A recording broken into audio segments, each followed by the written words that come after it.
Olá,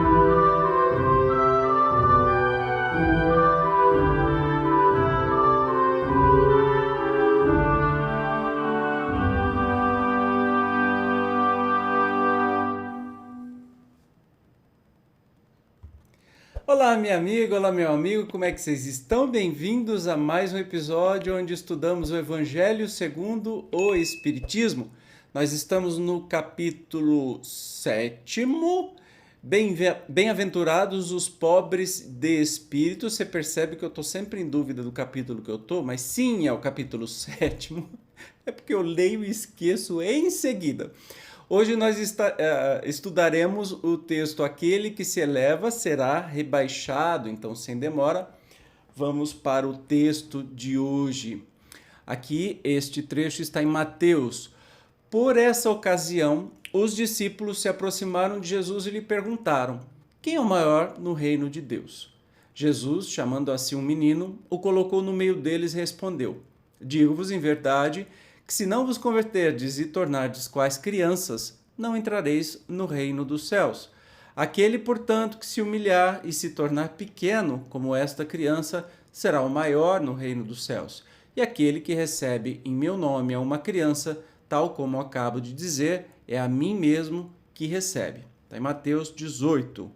Olha que interessante, né? Jesus começa de novo a falar de humildade. Ele fala o tempo todo que é para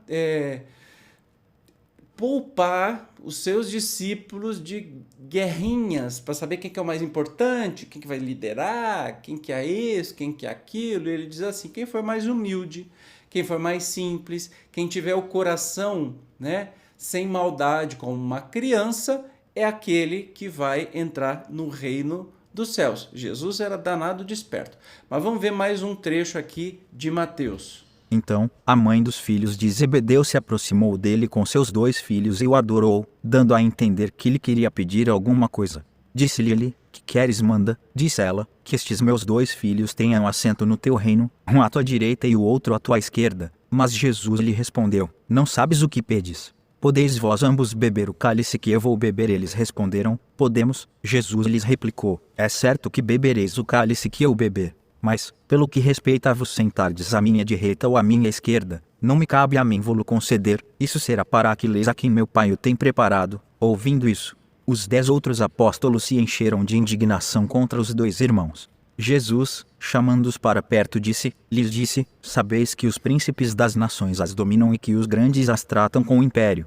Assim não deve ser entre vós, ao contrário, aquele que quiser tornar-se o maior, seja vosso servo. E aquele que quiser ser o primeiro entre vós seja vosso escravo, do mesmo modo que o Filho do Homem não veio para ser servido, mas para servir e dar a vida pela redenção de muitos. Mateus 20.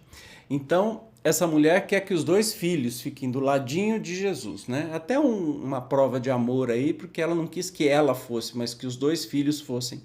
E Jesus disse: mas por acaso você vai beber o cálice que eu vou beber? Ele já sabia que ia dar ruim, né?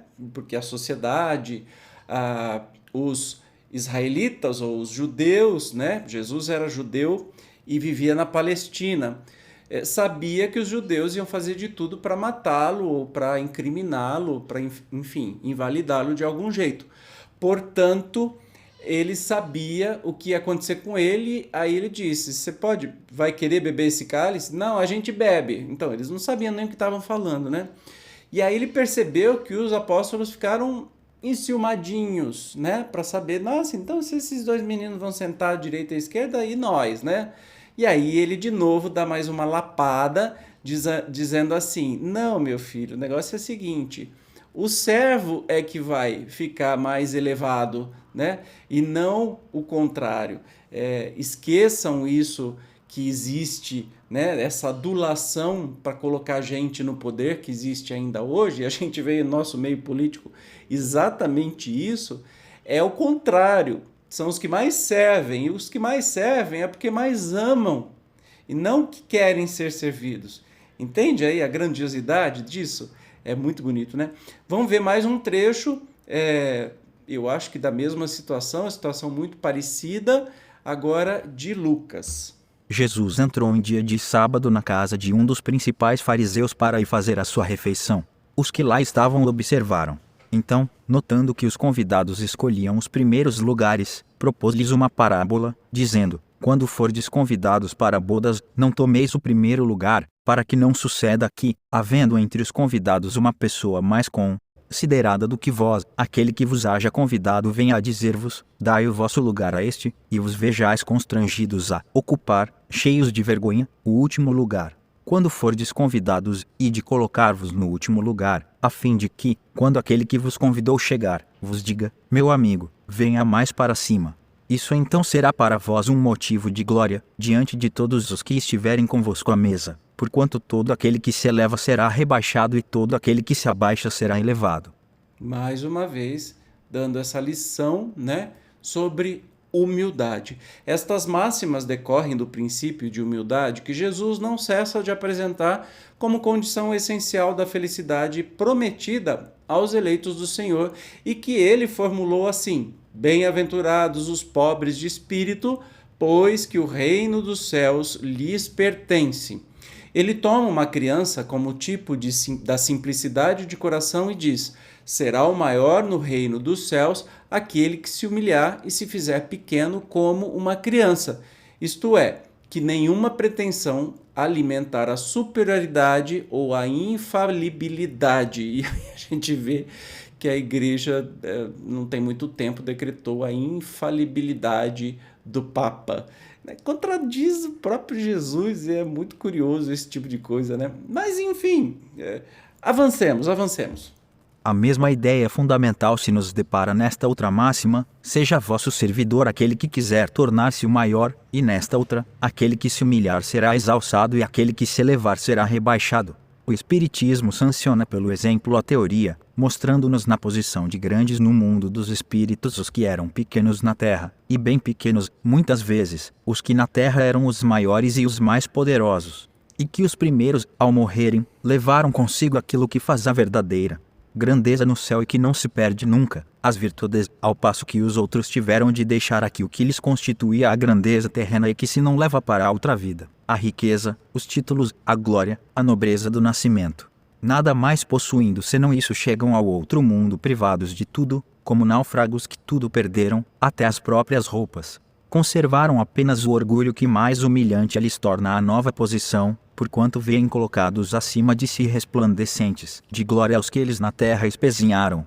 O Espiritismo aponta-nos outra aplicação do mesmo princípio nas encarnações sucessivas, mediante as quais os que, numa existência, ocupam as mais elevadas posições, descem, em existência seguinte, as mais ínfimas condições, desde que os tenham dominado o orgulho e a ambição. Não procureis, pois, na terra, os primeiros lugares, nem vos colocar acima dos outros, se não quiserdes ser obrigados a descer. Buscai, ao contrário, o lugar mais humilde e mais modesto, porquanto Deus saberá dar-vos um mais elevado no céu, se o merecerdes.